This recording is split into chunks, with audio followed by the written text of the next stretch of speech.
ಶೀಘ್ರದಲ್ಲೇ ಬಾಕ್ಸ್ ಆಫೀಸ್ನಲ್ಲಿ ಸುನಾಮಿ ಎಬ್ಬಿಸಲು 6 ಸಿನಿಮಾಗಳು ರೆಡಿಯಾಗಿವೆ.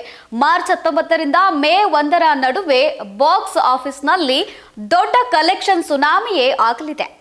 ಒಂದೆರಡಲ್ಲ, ಬರೋಬ್ಬರಿ 6 ದೊಡ್ಡ ಸಿನಿಮಾಗಳು ತೆರೆ ಕಾಣಲಿವೆ. ಈ ಚಿತ್ರಗಳ ಮೇಲೆ ಸಾವಿರಾರು ಕೋಟಿ ರೂಪಾಯಿ ಬಂಡವಾಳ ಕೂಡ ಹೂಡಲಾಗ್ತಾ ಇದೆ ಎಂದು ಕೂಡ ಹೇಳಲಾಗ್ತಾ ಇದೆ. ರಣವೀರ್ ಸಿಂಗ್ ನಟನೆಯ ಈ ಸ್ಪೈ ಆಕ್ಷನ್ ಡ್ರಾಮಾ 2025ರಲ್ಲಿ ಬಂದ ಬ್ಲಾಕ್ ಬಸ್ಟರ್ ದುರಂಧರ್ ಚಿತ್ರದ ಸೀಕ್ವೆಲ್ ಆಗಿದೆ. ಮೊದಲ ಭಾಗಕ್ಕೆ ಸಿಕ್ಕ ದೊಡ್ಡ ಯಶಸ್ಸಿನಿಂದಾಗಿ ಈ ಚಿತ್ರದ ಮೇಲೆ ನಿರೀಕ್ಷೆಗಳು ಹೆಚ್ಚಾಗಿಯೇ ಇವೆ. ಕಲೆಕ್ಷನ್ ವಿಚಾರದಲ್ಲಿ ಈ ಸಿನಿಮಾ ಮೊದಲ ಭಾಗವನ್ನು ಮೀರಿಸಬಹುದು ಎಂದು ಅಂದಾಜಿಸಲಾಗಿದೆ.